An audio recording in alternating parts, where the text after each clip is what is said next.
অনির্বাণ আমি তোমার থেকে 30 সেকেন্ডস নেব। অনির্বাণ, আজ হরিশ সালভে যে কথাটা রিপাবলিক বাংলায় বসে বললেন সেটা কিন্তু আতঙ্কেরও কথা। তিনি বললেন মমতা বন্দ্যোপাধ্যায় যে আগুন নিয়ে খেলছেন একটা বর্ডার স্টেটের মুখ্যমন্ত্রী হয়, আমরা যেন ভুলে না যাই মমতা বন্দ্যোপাধ্যায় বা পুলিশ কিন্তু শেষ কথা নয়। বাংলা পুলিশ বুঝতে পারছে না যে প্রয়োজনে খালি পায়ে ইন্ডিয়ান আর্মি গোল্ডেন টেম্পলে ঢুকেছিল সন্ত্রাস মুক্ত করতে, এবং তারপর গোটা দেশে কি হয়েছিল। এরকম পরিস্থিতি যেন বাংলাতে না হয়, কারণ আর্মি আজ না হয় কাল প্রয়োজন পড়লে ঢুকবে। এরপরেও অনির্বাণ তোমরা এরকম ভাবে চুপচাপ বসে থাকবে? মাওবাদী না রাষ্ট্রবাদী? দেখো, হরিশ সালভেও পলিটিক্যালি বিজেপি ইকোসিস্টেমেরই অংশ, তিনি সবাই বিজেপি। তোমার মোবাইল ফোনটাও এখন বিজেপি, তুমি দেখবে তোমার চশমাটাও তোমার মনে হবে তুমি বিজেপি।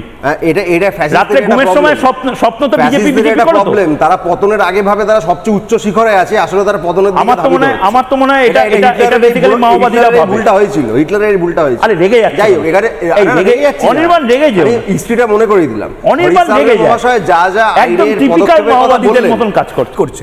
আপনারা কি মাওবাদকে সমর্থন করেন?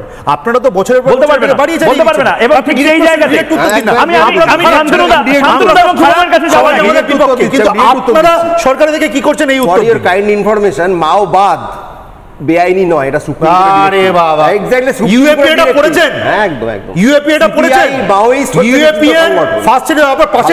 আরে আমাকে দেখাতে হবে না, সিপিআই সমর্থককে দেখা। সিপিআই মাওয়িস্ট খান নাচছেন তৃণমূলের কথা।